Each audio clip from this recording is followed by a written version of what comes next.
लोकसभेमध्ये अनेक मतदारसंघामध्ये कधी राष्ट्रवादीने, कधी भाजपने, कधी शिवसेनेने असे काही जे काही आरोप प्रत्यारोप होते, आता त्या आरोप प्रत्यारोपावर आम्ही सर्वांनी पडदा टाकलेला आहे।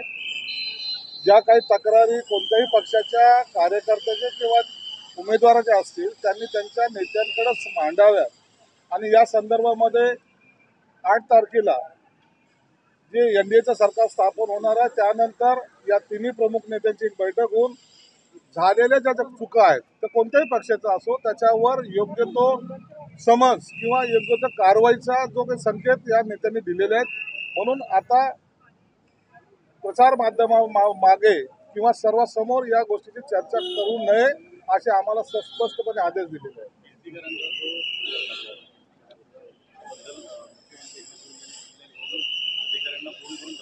निवडणुकीच्या काळामध्ये कोणत्याही अधिकाऱ्याला धमकी देता येते। निवडणुकीच्या याच्याने प्रक्रिया होत असते, त्यामध्ये धमकीवर निकाल दिले जात नसतात।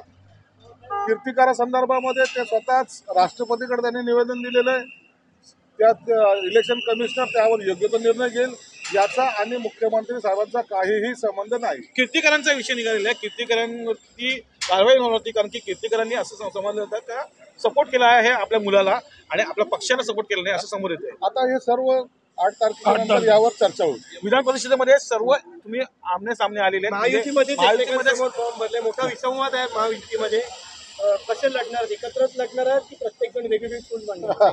महायुतीमध्ये आम्ही विधानसभेला सर्व एकत्रितपणे लढू। आमच्यामध्ये कोणताही वादविवाद नाहीये, फक्त आमच्या जे काही ओव्हर कॉन्फिडन्समध्ये किंवा ज्या सर्वेच्या रिपोर्टमुळे जो गोंधळ उडाला त्यामुळे ज्यांचा फायदा झाला ते आज आनंदात आहेत, परंतु पुढच्या वेळेला अशा चुका आमच्या हातून होणार नाही याची आम्ही काळजी घेतो।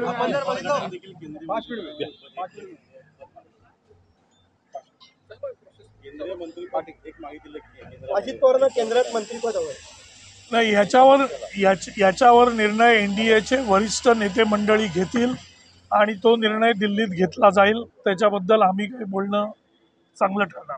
सर, आपण जर बघितलं तर अशी माहिती येते की एनडीए म्हणजे भाजपाच्या काही नेत्यांनी, केंद्रातील भाजपाच्या एका नेत्यांनी उद्धव ठाकरेंना फोन केला असल्याची माहिती मिळते। तुम्हाला काय वाटतं, एनडीए मध्ये उद्धव ठाकरेंना घेतलं जाईल का? सध्याला अफवाचा बाजार गरम आहे, कोण कुठे जाणार आहे, कोण कुठे फुटणार आहे, या सर्व चर्चेला काहीही अर्थ नाहीये।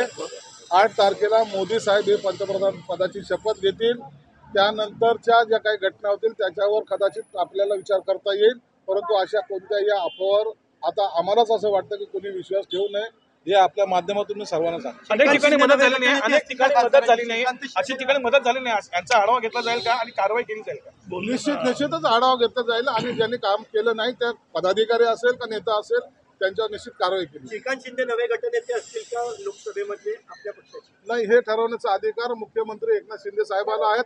आज ते दिल्लीला जात आहेत, उद्या पक्ष कार्यालयात या संदर्भामध्ये एक बैठक आयोजित केलेली आहे। बैठकीमध्ये सर्व खासदार उपस्थित राहतील आणि ते सर्वांमध्ये एखादा जो ठराव घेतील त्या नावाला मान्यता देण्यात येईल। Thank you sir, thank you sir, thank you sir. Absent होतं सकाळी।